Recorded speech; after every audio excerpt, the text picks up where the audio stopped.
guys, good afternoon. It's Thursday, just after lunch, and for the past day and a half I've been doing a bunch of things to get this thing ready to run. Should be ready in about an hour and a half. I made a list of things I needed to do.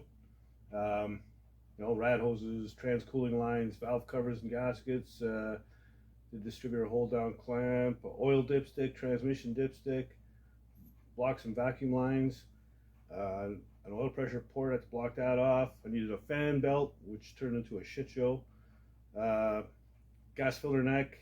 I'm working on rigging up an ignition switch now, and I got a fuel line to connect, and that's it. Just from the end of the line to the sending unit at the fuel tank. So that's all I've got left is two little things, and yeah, I'll grab the camera and show you.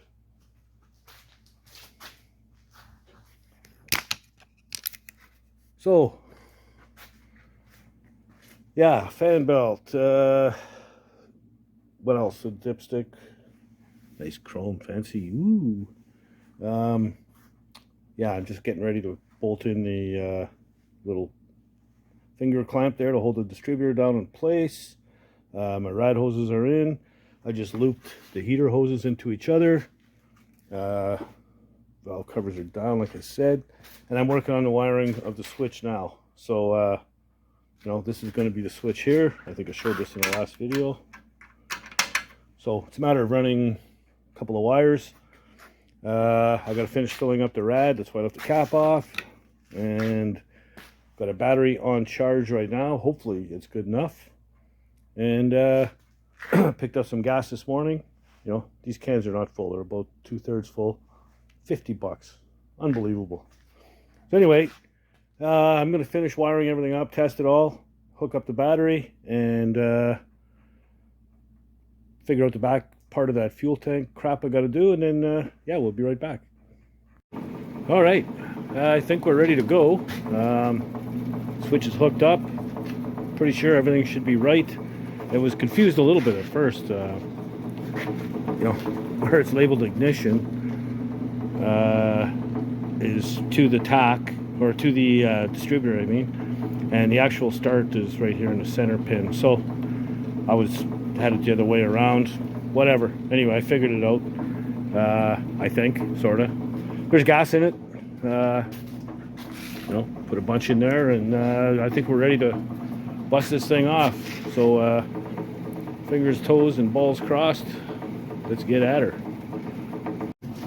Alright, so I got a bottle of gas, and I'm going to have to nurse this thing to first fire it up until I start seeing gas come up to that little plastic bubble there. So, yeah.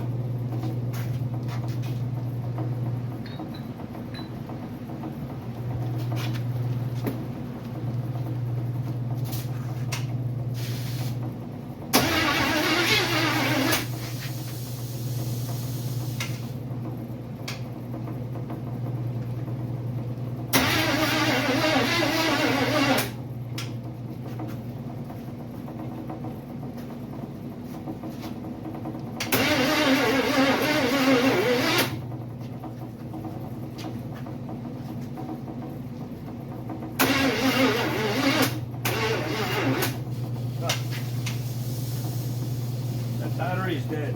Damn it.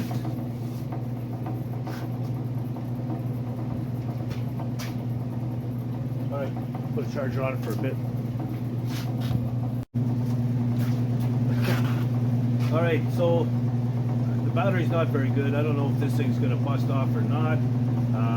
I did pull a plug and checked. I do have spark. I think it's just starving for gas right now. But the little glass ball is full, so we'll give it a shot. What the hell?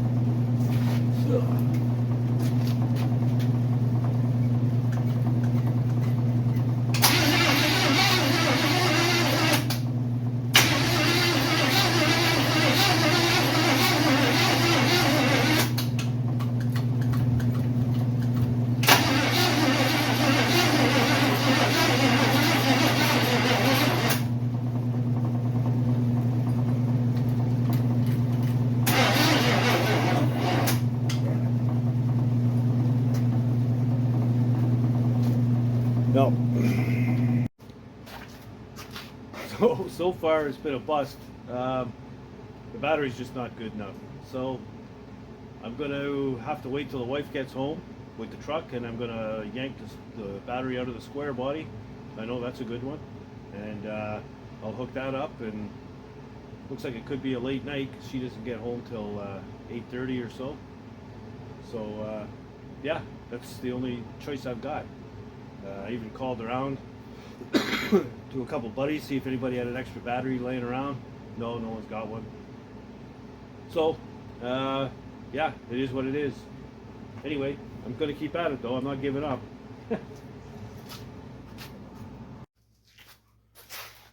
Okay, so it's always the same, right? These reality TV shows, you know, they go to fire up a fresh engine, backfires, flames come out of the carb, and oh no, what are we going to do? We're doomed. We're never going to meet our deadline. If we don't figure this out soon, we're screwed. And then they, you know, take the distributor out, turn the engine 180, put the distributor back in, and runs like mint. No smoke, no nothing. Well, that's not what it's like in the real world. In the real world, these things will smoke like a son of a bitch for the first 10 minutes or so. I mean, you got fresh paint, you got everything lubed to the nuts. A lot of that stuff's going to burn off, and it's going to fill this place with smoke.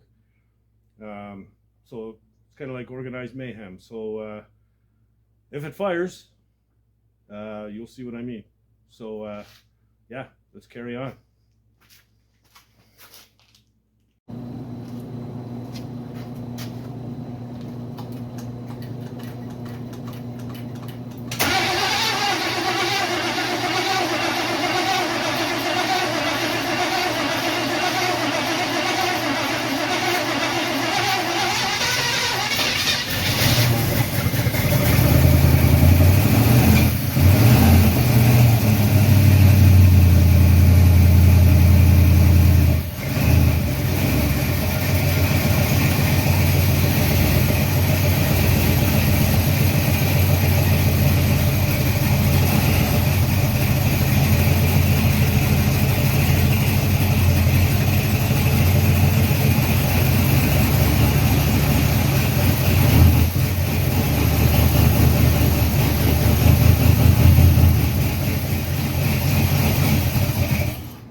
Get the hell out of there. Basically what a good battery will do. So I'm running around 46 pounds. Pressure is coming up a little bit more. If this thing goes south, it'll be in the first 10 minutes or so. So I'm going to let it run, turn the idle up, monitor the temperature, and try and stay outside as much as I can. And after 10-12 minutes, I'll come back and let you know how we're ranking out. Alright, so it's been about 12 minutes, and temperature for the oil pressure's come down to about 28 psi, 30 around there. Not bad. It's running around 185, and actually the air is clearing up pretty good. A few minutes ago I couldn't even see that grill shell on the wall or the back wall at all. So yeah, I'm gonna let it run a few more minutes, turn the idle down, open the big door, clear up the air, and yeah, come back after that. Okay, so Houston, we have a problem. It's actually coming out of the valve cover all the way, and it was just pissing out of here. I'm calling the break-in done though, so I'm gonna have to change that valve cover gasket. I don't know what happened there, but yeah, it was just pissing out of there. Just the one side, the other side's fine. So it came with the two different types of gaskets, the rubber and the cork. I use the cork, so I have the rubber ones here. I'll try the rubber one, change it out. But you know, overall, yeah, it's all right. So she runs.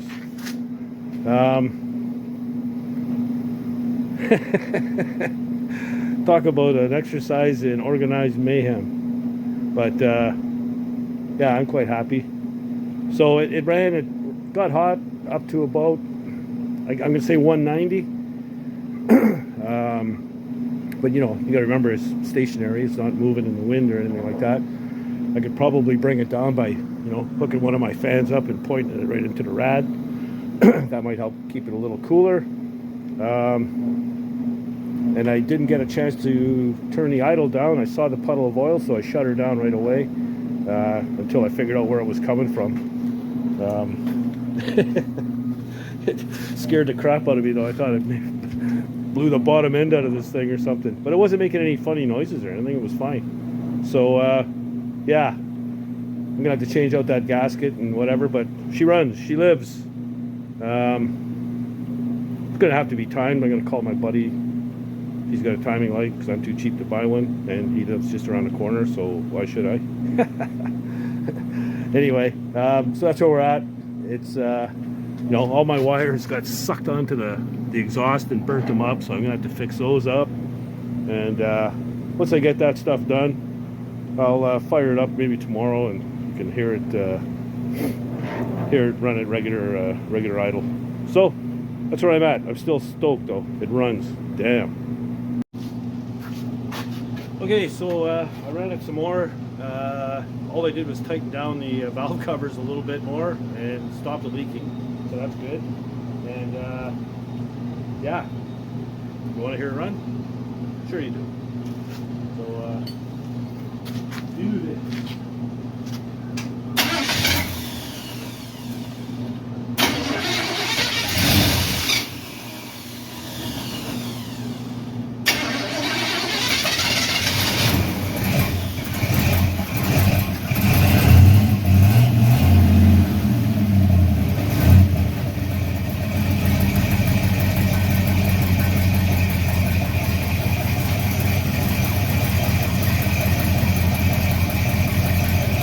Nothing like a good cam.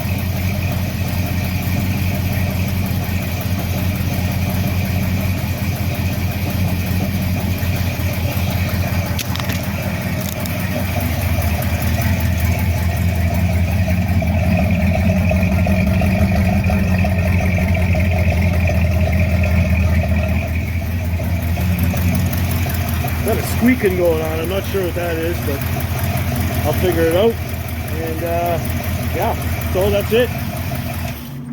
There we go. And it's not leaking anymore. I checked.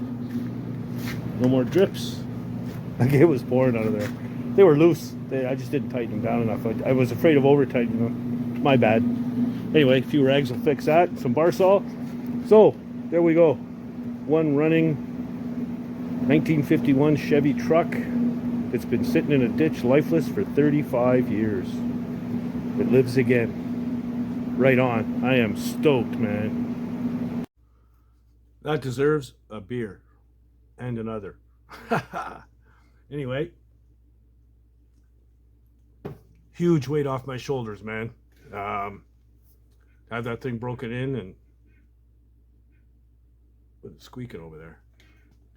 Anyway, yeah, having that thing running and broken in, just awesome. I can't tell you. You know, every time you go to fire up an engine you built, there's always a little bit of anxiety. You know, did I miss something? Did I forget something? Did I do something wrong? Did I torque it right? Whatever. So you know, for me, it was the valve covers. No big deal. I lost half a liter of oil. Oh well. That's not a bad deal actually. No other leaks, no antifreeze leaks or anything like that, so that's good. So now that I know it runs, it's full on the body, man. It's got to get this thing painted. So I've got a ton of block sanding ahead of me. I got a ton of priming and that kind of stuff. It's going to be pretty steady.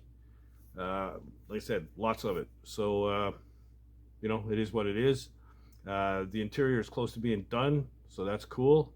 I've got the wiring harness here, but I'd like to get it painted and get the inner fenders on and stuff so that I can run all the wires. So yeah, and then it's going to be hooking up lights and all that stuff. I got to get gauges in here. I got to get all that stuff. So yeah, there's a ton of stuff to do yet. But it runs. That's the main thing. It runs, man. So it sounds pretty good. It's got a couple of squeaks and whatever. It's nothing major, but we'll smooth it out. Like I said, I got to get my buddy over here with his timing light and get that timed right on, and we'll see how it goes. So yeah, new subscribers, thank you. And I know a lot of people are waiting to hear this thing run, so there you go. And